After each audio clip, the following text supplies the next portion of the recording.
El libro de Mormón inicia en la ciudad de Jerusalén el año 600 a.C. En este tiempo el rey era Sedequías y el profeta se llamaba Jeremías. Leí, siendo obediente al Señor, toma a su familia y parten para el desierto. Deben regresar la primera vez para obtener las planchas de bronce de las manos de Labán y la segunda vez para invitar a la familia de Ismael a unirse a ellos en el desierto. Durante este tiempo tenemos la visión del árbol de la vida, la familia recibiendo la leona, Nefi rompe su arco e Ismael muere. Finalmente, después de estar en el desierto por 8 años, llegan a un lugar llamado Abundancia, por su mucha fruta y miel silvestre. No logran disfrutarla por mucho tiempo porque el Señor le pide a Nefi que construya un barco que los llevaría a otro lugar, a una tierra prometida. Después de cruzar el mar y llegar a la tierra prometida, poco después Lehi muere. Toda la responsabilidad recae sobre Nefi, y sabemos que eso era algo que no le gustaba a sus hermanos mayores. Nefi toma consigo a la gente que le seguía y se separa de sus hermanos, y entonces fundaron una ciudad llamada Tierra de Nefi, y vivieron ahí un largo tiempo, aproximadamente 285 años, y durante ese tiempo las planchas pasaron a manos de Jacob, Enos, Jarón y Omni, después a Amarón, Kemis, Abinadom y finalmente a Maliki.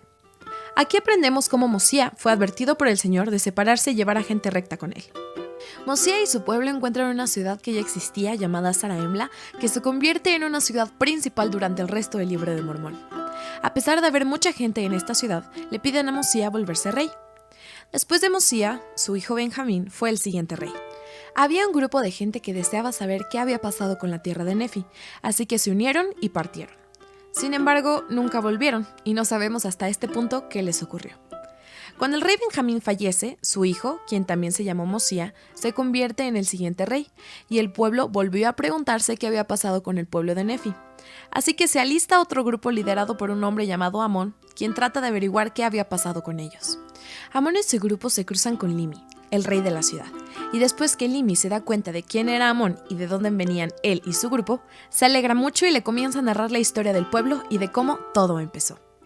En este punto hay una escena retrospectiva desde el tiempo en que Senif salió de Zarahemla para volver a la tierra de Nefi. Después de Senif estuvo el malvado rey Noé. Era un hombre muy perverso.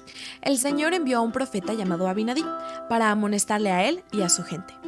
Uno de los sacerdotes, llamado Alma, cree en las palabras de Abinadí, intercede por él y es echado del palacio.